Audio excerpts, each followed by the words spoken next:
Hello everyone, कैसे हो आप लोग। I hope you all are okay.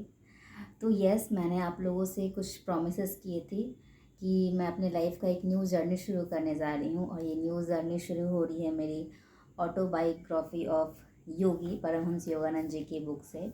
इसके बारे में बहुत सारे सक्सेसफुल लोगों ने बताया है, जैसे मनोज बाजपेयी हो गए, विराट कोहली हो गए, बिल गेट्स हो गए। जितने भी सक्सेसफुल पीपल हुए हैं, कहीं ना कहीं इस बुक को वो रीड ज़रूर किए हैं। तो मैं बस एक छोटा सा कोशिश है, इसमें टोटल 49 चैप्टर्स हैं। एंड मैं कोशिश कर रही हूँ कि यूट्यूब पे कहीं भी अभी तक 1 to 1 चैप्टर को डिटेल्स में नहीं बताया गया है। तो बस ये मेरा पहला छोटा सा कोशिश है। आई होप यू ऑल, आप सब इसे प्यार दें और मुझे सहयोग करें। एंड इसी के साथ मैं बुक रीडिंग करने जा रही हूँ। एंड आई होप आपको ये वीडियो पसंद आए। इस वीडियो का पहला पार्ट है, पहला चैप्टर है मेरे माता पिता एवं मेरा बचपन। परम सत्य की खोज और उसके साथ जुड़ा गुरु शिष्य संबंध प्राचीन काल से ही भारतीय संस्कृति की विशेषता रही है। इस खोज के मेरे अपने मार्ग ने मुझे एक भगत्व स्वरूप सिद्ध पुरुष के पास पहुंचा दिया, जिनका सुघर जीवन युग युगांतर का आदर्श बनने के लिए तराशा हुआ था। वे उन महान विभूतियों में से एक थे जो भारत का सच्चा वैभव रहे हैं। ऐसे सिद्ध पुरुषों ने ही हर पीढ़ी में अवतरित होकर अपने देश की प्राचीन मिस्र एवं बेबीलोन के समान दुर्गति को प्राप्त होने से बचाया है। मुझे याद आता है, मेरे शैशव काल में पिछले जन्म की घटनाओं की स्मृतियाँ मेरे स्मृति पटल पर उभर रही थी। तथापि ये स्मृतियाँ उन घटनाओं के घटित होने के क्रम में अनुसार नहीं थी। बहुत पहले एक जन्म की स्पष्ट स्मृतियाँ मुझसे जागती थी, जब मैं हिमालय में रहने वाला एक योगी था। अतीत की उन झांकियों ने किसी अज्ञात कड़ी से जुड़कर मुझे भविष्य की भी झलक दिखाई। शिशु अवस्था की सहायता की अवमाननाओं की स्मृति मुझसे अभी भी बनी हुई है। चल फिर पाने में और अपनी भावनाओं को मुक्त रूप से व्यक्त कर पाने में असमर्थ होने के कारण मैं विक्षुब्ध रहता था। अपने शरीर की अक्षमताओं का भान होते ही प्रार्थना की लहरें मेरे भीतर उठने लगती थी। मेरे व्याकुल भाव अनेक भाषाओं के शब्दों में मेरे मन में व्यक्त होते थे। विविध भाषाओं के आंतरिक संभ्रम के बीच में धीरे धीरे अपने लोगों के बंगाली शब्द सुनने का अभ्यस्त होता गया। यह भी शिशु मस्तिष्क की मन बहलाने की सीमा, जिसे बड़े लोग केवल खिलौनों और अंगूठा चूसने तक ही सीमित मानते हैं। इन मानसिक विशुद्धता और मेरे साथ ना देने वाले शरीर के कारण कई बार मैं झलकाकर आकुलता से रो पड़ता था। मेरे आलुकता पर परिवार सबको होने वाला विस्मय मुझे याद है। सुखद स्मृतियां भी अनेक हैं।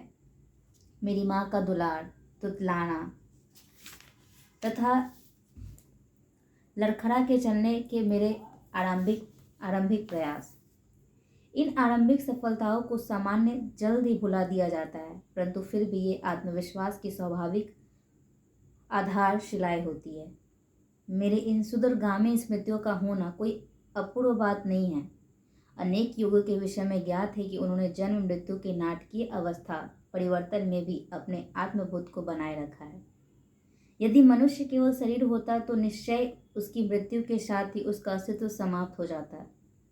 किंतु यदि युग युगांतर से सिद्ध महात्माओं से सत्य प्रतिपादित किया है तो मानव मूलतः अशरीरी सर्वव्यापी आत्मा है।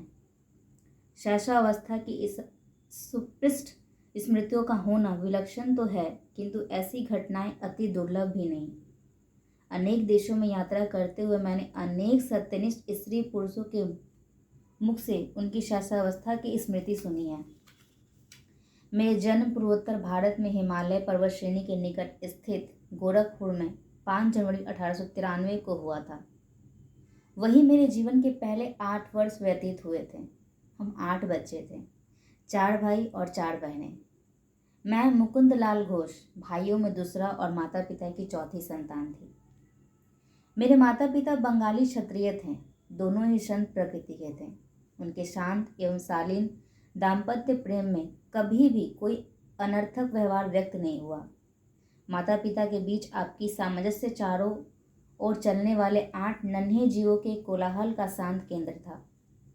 मेरे पिता श्री भगवती चरण घोष स्वभाव से दयालु, गंभीर और कभी कभी कठोर थे। उनसे अत्यंत प्यार करते हुए हम अब बच्चे उनसे आदरयुक्त दूरी बनाए रखते थे। वे असाधारण गणितीय तर्कशास्त्रवेत्ता थे और मुख्यतः अपनी बुद्धि से काम लेते थे। किंतु माँ स्नेह की देवी थी और हमें केवल प्रेम के द्वार सिखाती थी। माँ के देहांत के पश्चात पिताजी अपनी आंतरिक कोमलता अधिक स्पष्ट रूप से व्यक्त करने लगे। तब मैंने देखा कि उनकी आंखों में प्राय मेरी माँ की आंखों की झलक दिखाई पड़ती थी।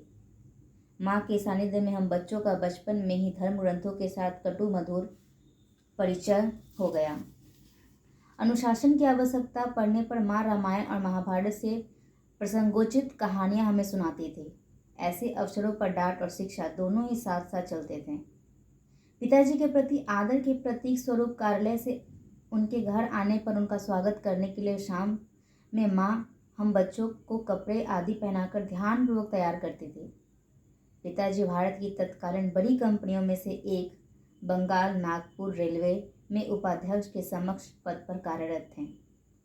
यात्रा उनके कार्य का एक हिस्सा थी। हमारा परिवार मेरे बाल्यकाल में अनेक शहरों में रहा। माँ गरीबों की सहायता के लिए सदा तत्पर रहती थी। पिताजी भी इस मामले में करुणापूर्ण दृष्टिकोण रखते थे, परंतु अपनी आर्थिक सीमा के अंदर ही व्यय करना पसंद करते थे।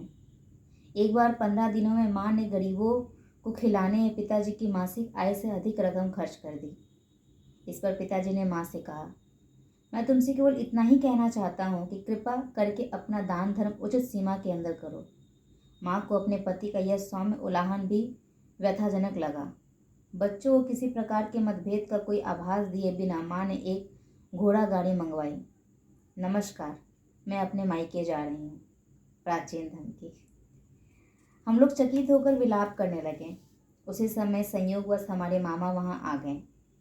उन्होंने पिताजी के कान में फुसफुसाकर धीरे से कोई परामर्श दिया। निसंशय सदियों से चला आ रहा कोई उपाय। पिताजी एक कुछ संदेशजनक स्पष्टीकरण के बाद माँ ने खुशी खुशी घोड़ा गाड़ी लौटा दी। अपने माता पिता के बीच मेरे द्वारा देखे गए एकमात्र विवाद का इस प्रकार अंत हुआ। परंतु एक विशेष संवाद मुझे याद आता है। कृपया अभी अभी घर आई एक असहाय महिला को देने के लिए मुझे 10 रुपये दीजिए। माँ की मुस्कुराहट में मनाने की अपनी एक शक्ति थी। 10 किस लिए, 1 रुपया काफ़ी है। पिताजी ने इसके साथ एक औचित्य समर्थन भी जोड़ दिया।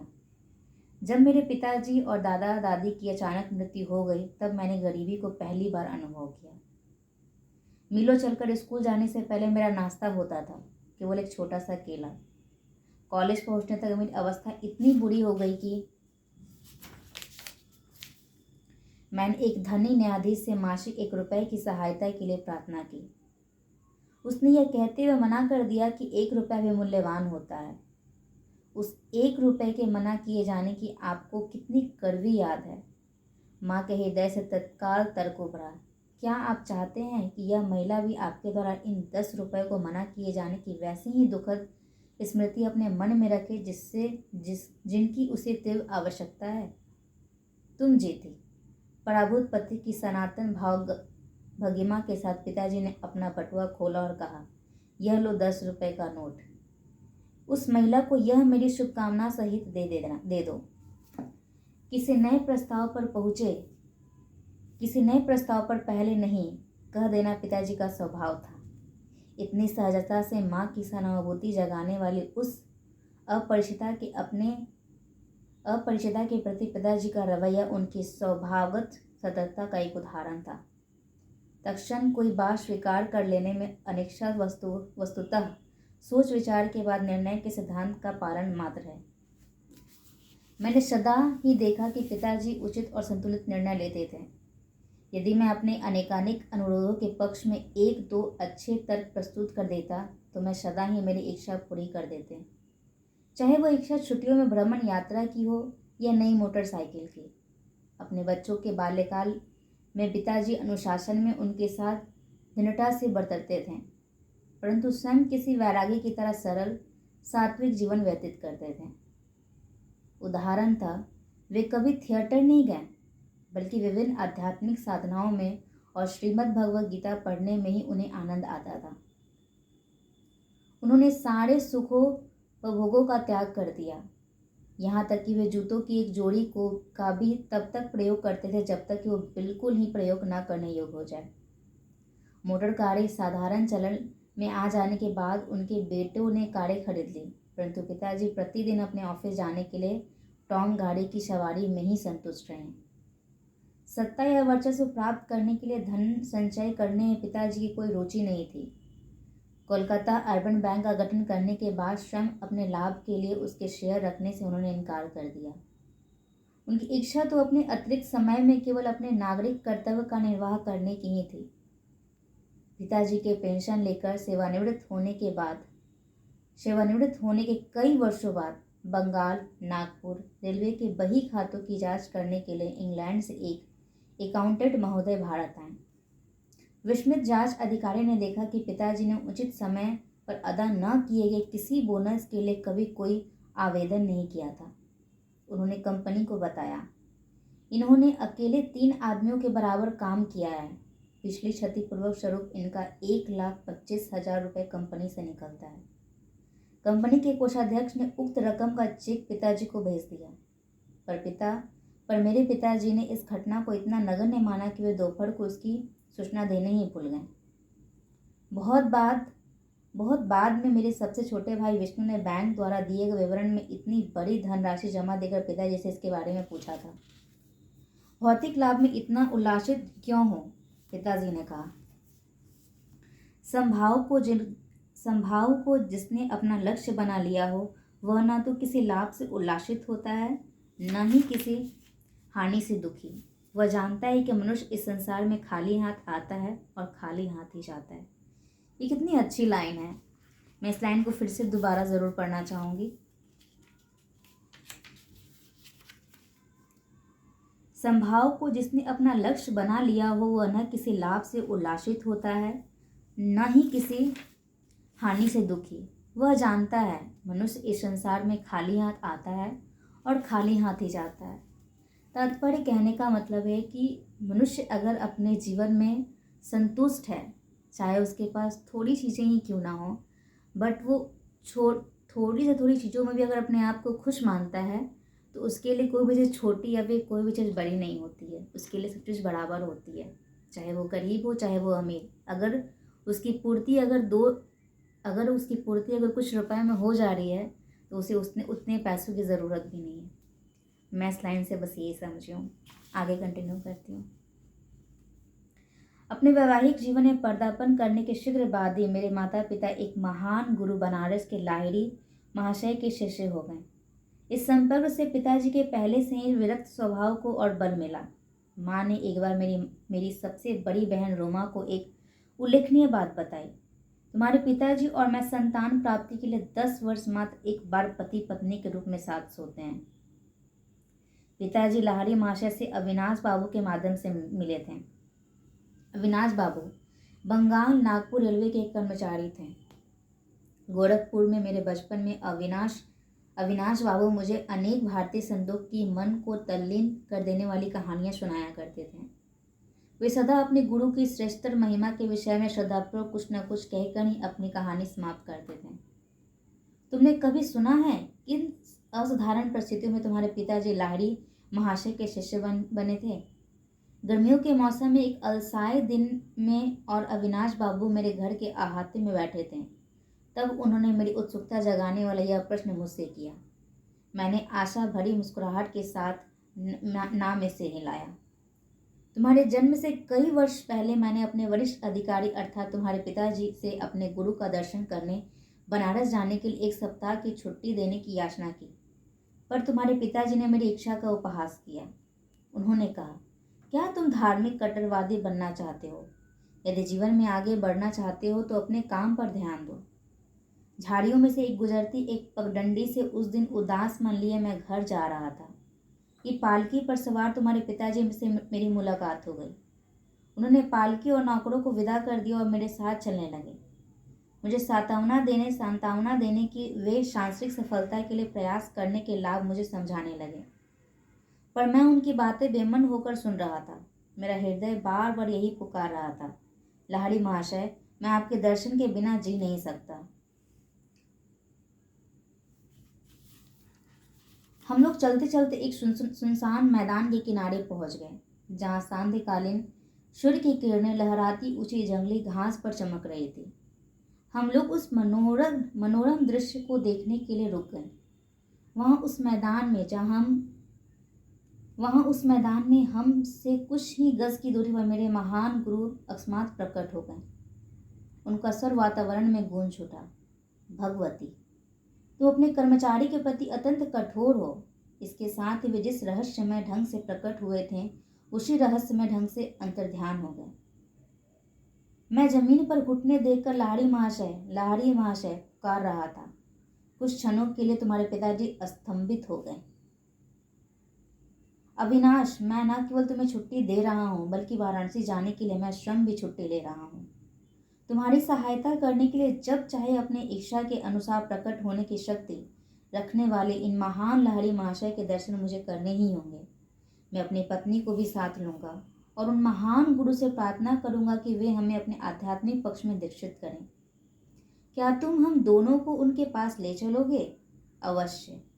अपनी प्रार्थना के इस चमत्कारपूर्ण उत्तर को पाकर घटनाओं के इतने शीघ्र अनुकूल मोड़ लेने पर मेरा मन आनंद से गदगद हो उठा। अगले दिन शाम को तुम्हारे माता पिता और मैं रेलगाड़ी से वाराणसी के लिए चल पड़े। अगले दिन हम लोग वहां पहुंचे तो कुछ दूर तक घोड़ा गाड़ी से गए और फिर तंग गलियों से चलते हुए मेरे गुरु के घर पहुंचे। उनका घर आसानी से दिखाई नहीं पड़ता था।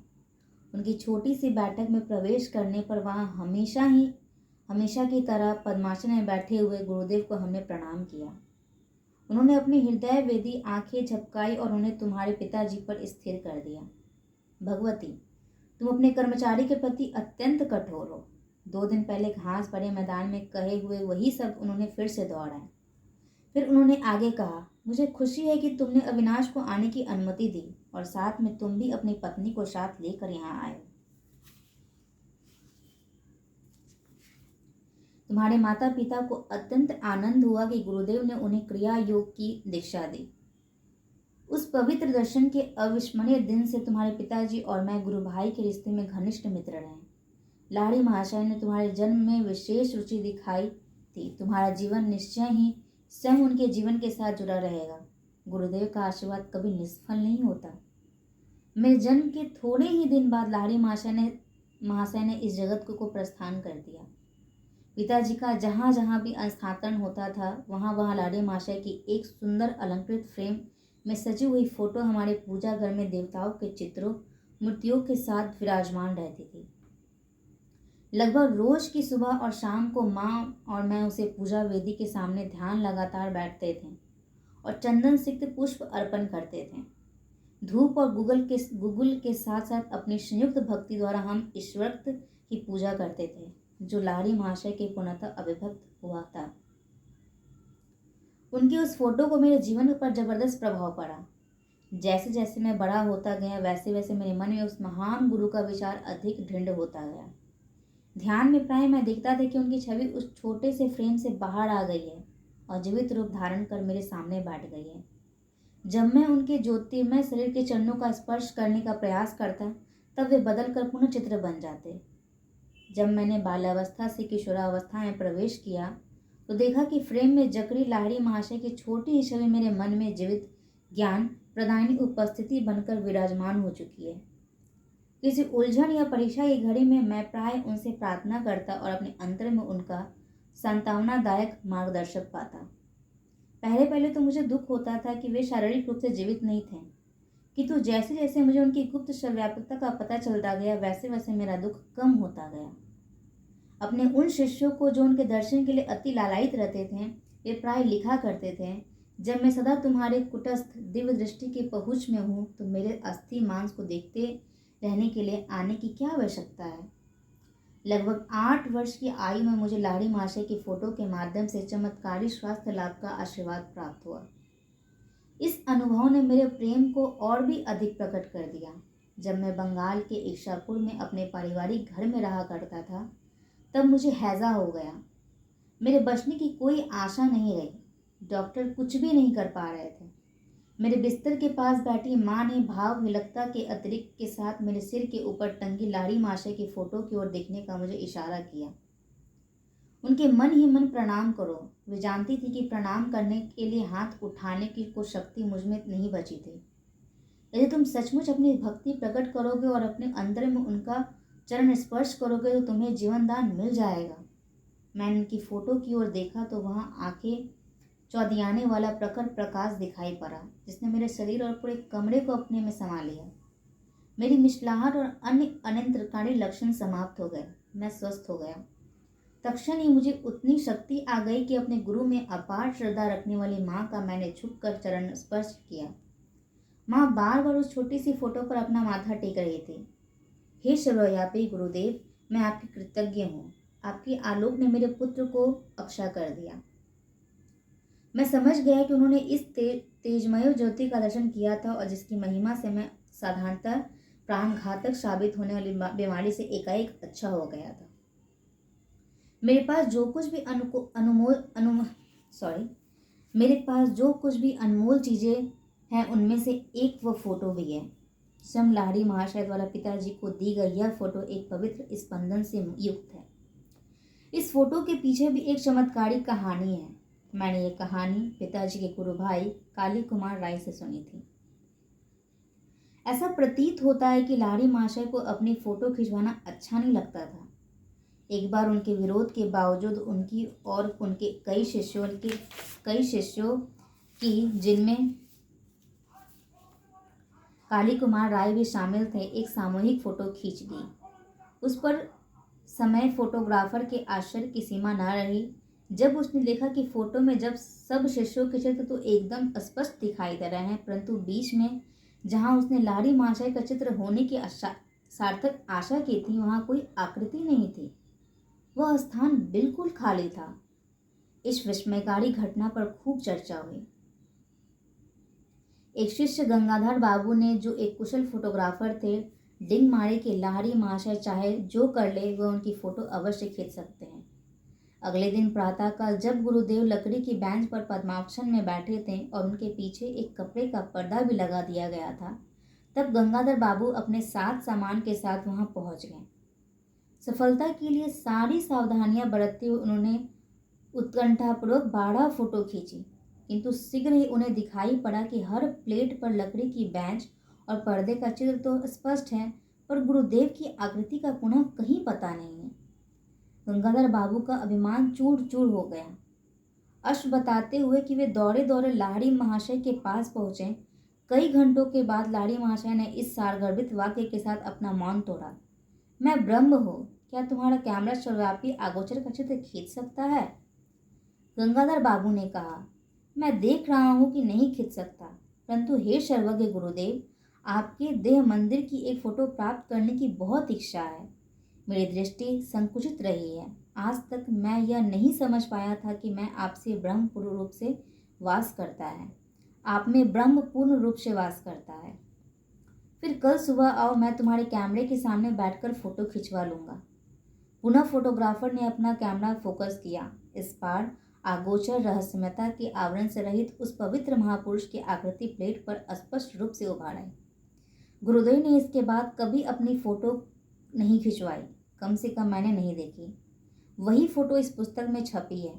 सांचे में ढली लाहिड़ी महाशय की मुखाकृति से कुछ पता नहीं चल पाता कि वे किस कुल वंश के थे। उनकी रहस्यमय मुस्कान में ईश्वर साक्षात्कार आनंद की कुछ झलक दिखाई देती है। ब्रह्म जगत में नाम मात्र की रुचि का संकेत देती उनकी अर्धोन्मिलित आंखें आंतरिक परमानंद का संकेत करती हुई आधी बंद भी है। इस जगत के शुद्ध प्रलोभन से अलिप्त वे आध्यात्मिक सहायता के लिए अपने पास आने वाले जिज्ञासुओं की आध्यात्मिक समस्याओं के प्रति सतत पूर्ण जागरूक रहे थे। गुरुदेव के चित्र की महिमा से स्वास्थ्य लाभ करने के थोड़े दिन बाद ही मुझे एक प्रभावकारी दिव्य दर्शन हुआ।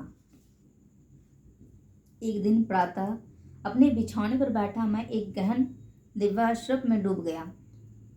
बंद आंखों के अंधकार के पीछे क्या है, यह अनुसंधानात्मक विचार मेरे वेग से मेरे मन में उभर आया।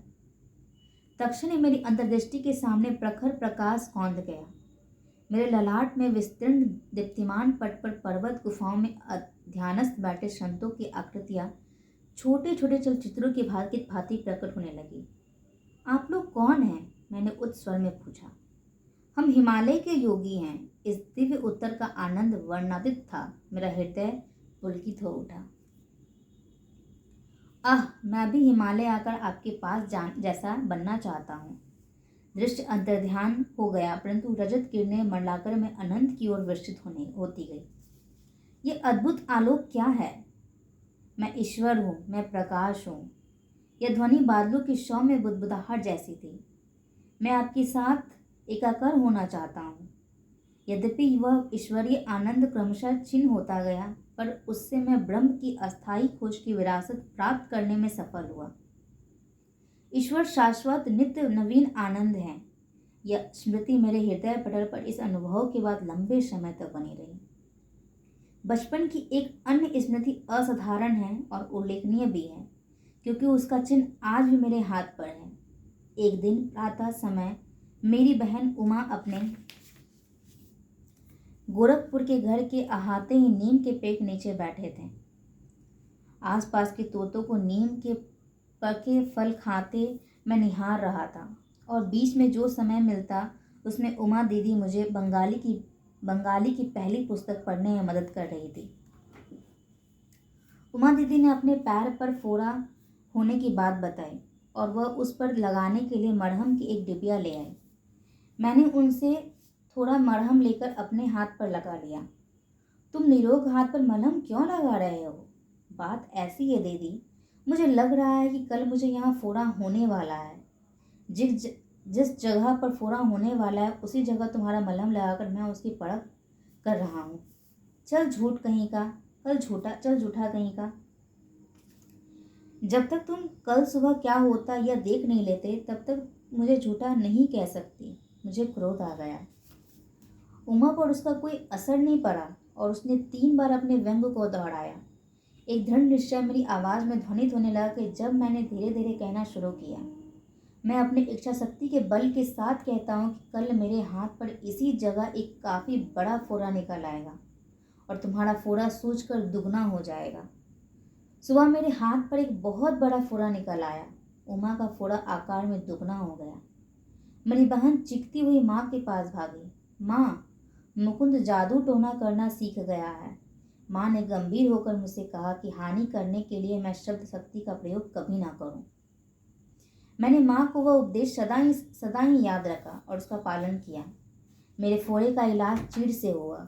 डॉक्टर के चीरे से बना चिन्ह आज भी मौजूद है। मेरे दाहिने हाथ पर मनुष्य के शब्द की शक्ति का नित्य स्मरण दिलाता हुआ यह चिन्ह स्मारक के रूप में विद्वान है। गड़ी एकाग्रता के साथ उमा व कहे गए उन साधारण एवं प्रकृता हानि रहित प्रतीत होने वाले शब्दों में बम के सहस्त्र विस्फोट कर निश्चित परिणाम उत्पन्न करने की पर्याप्त शक्ति नहीं थी। बाद में मेरी समझ में आया कि किसी जीवन को संकट से बचाने के लिए वाणी की विस्फोटक स्पंद शक्ति का सदुपयोग किया जा सकता है और इस प्रकार बिना चिन्ह या कष्ट रहित शल्य चिकित्सा की जा सकती है। यहाँ पर मैं कुछ बोलना चाहूँगी। इनके द्वारा एक स्टोरी बताया गया, यानी कि हम जो बोलते हैं हमारे बोलने में बहुत ज़्यादा शक्ति होती है। बिकॉज हम जो बोलते हैं, हम जो सोचते हैं, उस चीज़ को हम लोग अट्रैक्ट करते हैं। जैसा परमानंद जी के साथ हुआ, उन्होंने ऐसा सोच लिया कि मुझे फोड़ा निकलने वाला है और उनका वो थॉट इतना बिलीव था कि मतलब उनका विश्वास इतना तगड़ा था और उसी विश्वास के कारण वो फोड़ा उनके हाथ में निकल गया। और उसी स्टोरी के माध्यम से वो बताना चाहते हैं कि अगर हमारे सामने कुछ भी दुविधा आ रही है तो हम बस अपने वाणी को सुधार कर बड़े से बड़े प्रॉब्लम्स को भी सुधार सकते हैं बिना किसी मेडिसिन एंड बिना किसी इलाज के। हमारा परिवार पंजाब के लाहौर शहर में स्थानांतरित हुआ। वहाँ मैंने देवी काली के रूप में जगमाता का एक चित्र प्राप्त किया। हमारे घर की बालकनी में इस चित्र का अनौपचारिक मंदिर बना। मेरे मन में अनायास यह निश्चित विश्वास पैदा हो गया कि उस पवित्र स्थान पर की गई किसी प्रार्थना को पूर्ति का ताज पहना दिया जाए।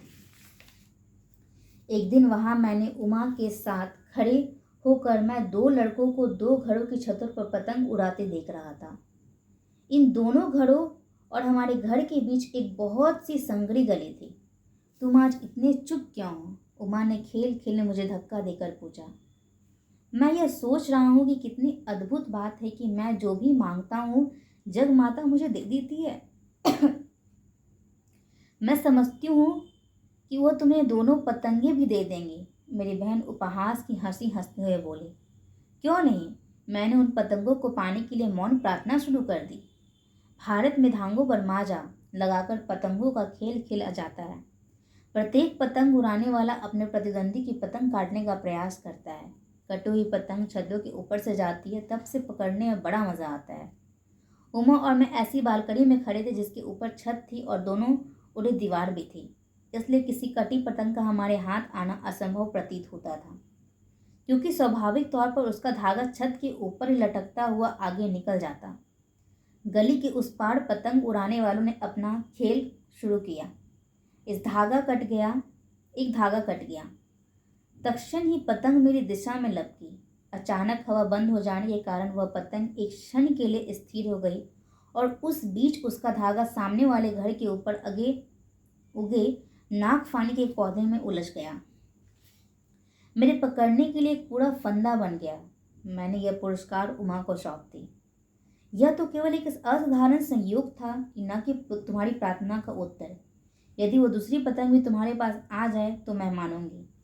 दीदी की काली आंखों से उनके शब्दों की अपेक्षा कहीं अधिक विस्मय प्रकट हो रहा था। मैंने तीव्रता से अपनी प्रार्थना जारी रखी। उस दूसरे पतंग उड़ाने वाले के जोर से झटका मारने के कारण उसका धागा भी टूट गया। हवा में नाचते हुए पतंग मेरी ओर आने लगी। मेरे सहायक नागफनी के पौधे ने फिर भी धागे को उलझाकर आवश्यक फंदा बना दिया ताकि मैं उसे पकड़ सकूं। मैंने अपना यह दूसरा पुरस्कार भी उमा को भेंट कर दिया। सचमुच जगमाता तुम्हारी प्रार्थना सुनती है। यह सब मेरे लिए विलक्षण है। दीदी भयभीत मृग शावक की भांति भाग गई। ये हमारा पहला चैप्टर यहीं पे कंप्लीट हुआ। एंड इस पहले चैप्टर से मैंने बस यही सीखा कि अगर हम सच्चे मन से किसी भी चीज़ को मांगते हैं, बिना किसी एक्सपेक्टेशन के, बिना किसी डर के, हमें पूरा विश्वास है कि अगर वो चीज़ हमें चाहिए तो वो मिलेगी ही मिलेगी, बिना किसी डाउट के, तो वो डेफिनेटली आपको मिलेगी। एंड ये पहले चैप्टर में बस यही बताया गया है कि हमें अपनी वाणी से हम चाहे तो अपने आप को बिल्कुल स्वस्थ कर सकते हैं। एंड आज के लिए इतना ही। कल मिलते हैं दूसरे एपिसोड के साथ। अभी के लिए वीडियो अच्छी लगी हो तो प्लीज़ लाइक करें, शेयर करें, चैनल पर नए हो तो चैनल को सब्सक्राइब करें। Thank you for your watching.